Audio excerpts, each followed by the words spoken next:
السلام عليكم ورحمة الله وبركاته. معاكم شيرين السعيد. ازيكم يا حبايبي؟ عاملين ايه؟ يا رب تكونوا بصحة وسعادة وخير ان شاء الله. ازيكم يا احلى متابعين واحلى مشاهدين واحلى اصحاب؟ يا رب يدوم بينا المحبة باذن الله. متشكرة جدا على تعليقاتكم الجميلة، ومتشكرة كل اللي عمل لي لايك وكل اللي ما عمليش لايك برضو متشكرة جدا ليه.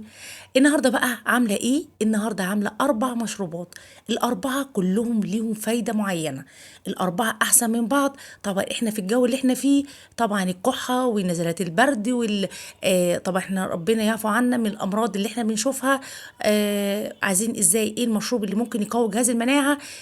كل مشروب بيتميز بميزة معينة جدا. طب ما تيجي نشوف الفيديو كده، بس يا ريت ما تنسونيش بلايك واشتراك في القناة وتفعيل الجرس عشان يوصلك كل جديد. ويلا بقى بينا على بركة الله ونصلي على رسول الله ونعرف ايه هي الطريقة. اول مشروب الزعتر. الزعتر بخلاف ان احنا بنحطه في الاكل، فهو كمان مشروب صحي جدا، بيعمل على توسيع الشعب الهوائيه. لو في ضيق تنفس او مش قادرين ناخد نفسنا، الزعتر جميل جدا. الدكتور كان قال لي عليه ان احسن حاجه ليكي ان انت، انا كنت تعبانه من فتره وكنت قلت له احسن مشروب ليا هو ايه، قال لي الزعتر. حطي في ميه في كوبايه ومعلقه صغيره وينزلي بميه سخنه، وبعد كده سيبيه لمده 10 دقايق، غطيه وبعد كده نصفيه كده اهو لمدة 10 دقايق، عشان طبعا الزعتر يبدأ يدينا اللون بتاعه وطبعا يدوب في المية السخنة.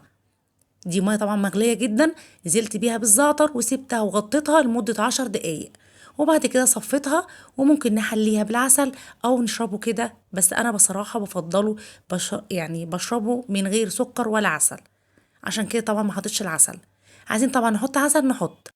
المشروب التاني هو للزكام ونزلات البرد، ونحسين ان احنا عندنا برد جامد جدا، مش كمان نزلات البرد، كمان لتنشيط الذاكرة. يعني عايزة اقول لكم مشروب قوي جدا وجميل جدا.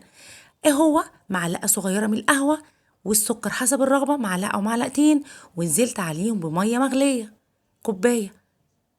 يعني عايزه اقول لكم، يعني هتقولي لي القهوه ديت احنا بنعملها بوشي وعلى نار هاديه والكلام دوت، اللي انت بتعمليه دوت عباره عن عامل زي الشاي اللي هو على ميه سخنه، لكن لا، احنا هنعمله دلوقتي القهوه على ميه سخنه.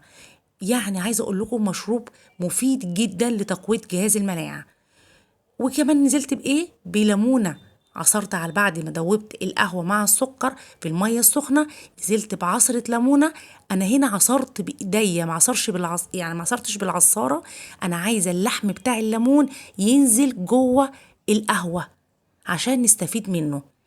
المشروب دوت للبرد ونزلات البرد، وكمان تقويه جهاز المناعه، وكمان تنشيط الذاكره.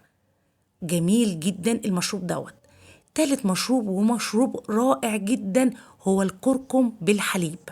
هتقولي لي الكركم بالحليب ايه المشروب دوت؟ المشروب ده عايزه اقول لكم ده المشروب المفضل بالنسبه للهنود او القاره الاسيويه. يعني دوت مشروب رائع جدا. طب ايه فايدته؟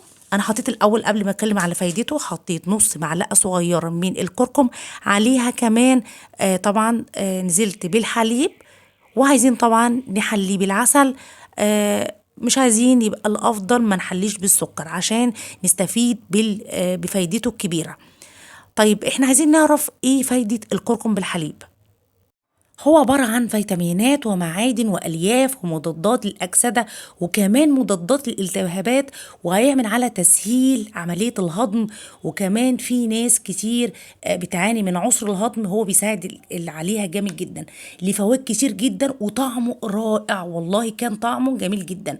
المشروب الأخير والرابع هو حبة البركة، الحبة السوداء.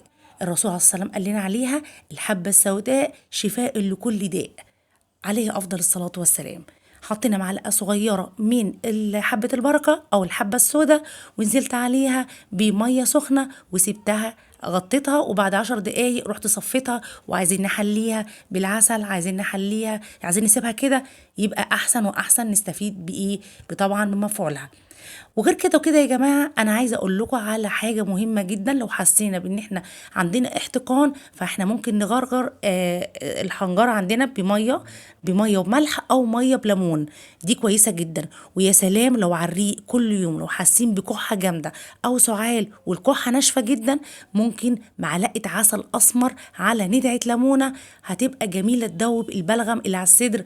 وطبعا سبحان الله هتدي راحة، إن الكحة ديت أساسها بلغم على الصدر، في بلغم متراكم على الصدر بيخلينا ان احنا بيطلع على هيئة كحة.